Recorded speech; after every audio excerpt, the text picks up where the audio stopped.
Okay, so we've shown the power of one step as a beginning base layer workhorse.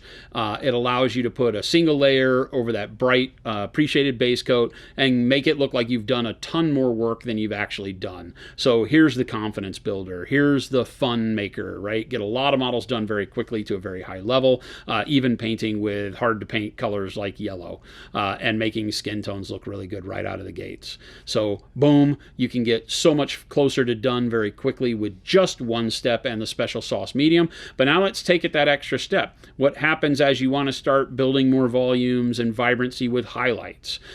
You can take the one step, the same one step that we mixed, which was our shadow flesh with a little touch of the graphite green, same cup, same paint we used. Now I can take that same paint and mix it with a highlight color. So in this case, I want to use maybe a brighter peach flesh, just one of our normal Pro Acryl paints, but I want to make sure that I can brighten it up into a shade. And I wouldn't just use this over the top. I need a middle color, but this color is specific to one step.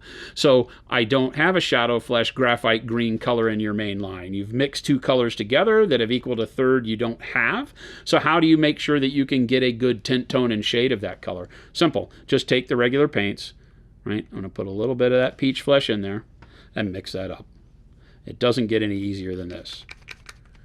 Now I've created a brighter shade or a brighter highlights, mid-tone, you name it. Anything you can imagine can be accomplished by just mixing colors into your one step. Now, when you do this with an opaque color like we just have, it stops acting like one step paint and just starts being a layer paint, which is why it's so powerful. Now I can just take this color and on my skin tones, with this brighter flesh tone now, treat it like a normal paint, right?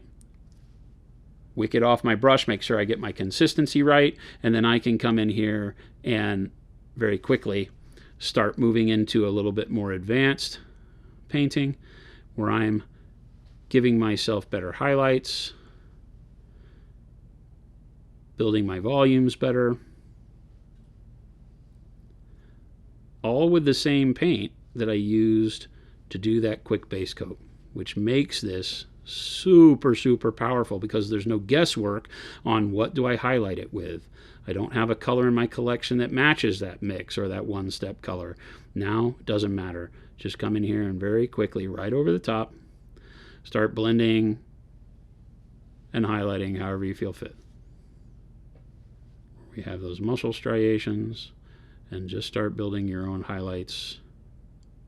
This can help you fix anywhere where maybe your pre-highlight from your zenithal was not quite correct, wasn't quite bright enough where you wanted it. Now you have the ability to go in and not be constricted by the way the painting started. You can add to it to your heart's content. Brighten things up, add more vibrancy, build more volumes, start getting more advanced with your painting right over the top of a model maybe that you painted a year ago, right?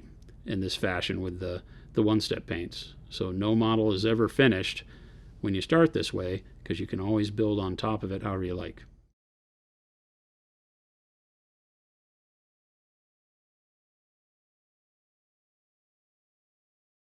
Same thing on all parts of the model. I'm just going to go through and use the contrast that was staged with the first application of one step and let that kind of guide me.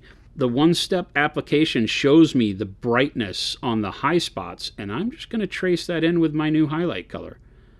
It really makes it simple because it's almost like a instruction manual is laid out for you on where you need to focus. Just make sure you're mixing a color that's a highlight value brighter than the way the one-step looks over your pre-highlight. So the one step put over white gives you a bright color in the highlights, and then you just have to come back in and mix a little bit of a brighter color, or darker if you want to accentuate the shadows more. Same thing there. And then you just are tracing the lines that one step gave you over that initial base coat.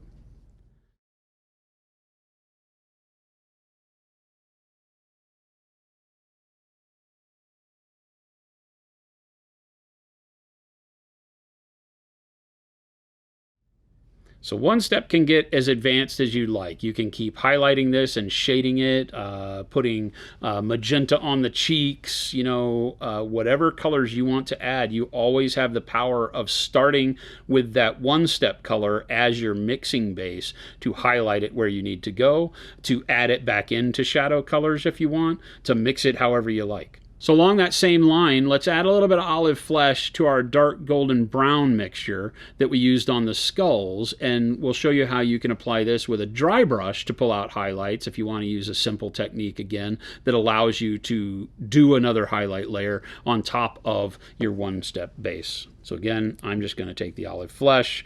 We made a lot of the dark golden brown, so I'm going to add a little bit more of the olive flesh. I'm going to add 4 drops of paint in there just because we made more of the mix here. Mix that up and we should get a nice bright mid-tone color that'll look really good over the top of that skull, and I think even over the top of the fabric areas that we did on his staff will be kind of nice. Notice how it acts just the way you expect paint to act. And then I'm going to put that out. Well, actually I can just dip my dry brush in there and just dip it in the paint like I normally would. Being the filthy heathen that I am, I'm using a paper towel to wick the paint away. And now we are basically dry brushing with one step. And just apply very simply. Catches some of that highlight. And this doesn't get any easier. And then you can continue brightening this as you want. And I'm going to use it on these areas, even where I use dark brown. I can shift that color a little bit just for the cloth area by using this up here too. So the possibilities are really endless. The one-step color at the end of the day just becomes a normal color for you when you start mixing it with other tones, hues, play with it like you want.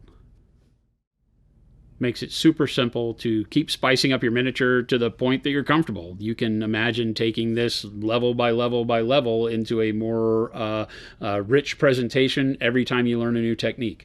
And one step will be right there with you to grow and use how you want. Mix it with your highlights, mix it with your shadows, filter with it. As you would learn all of these new fun things you can do, apply it to the model, and your model will keep growing, your skills grow, and one step grows with you.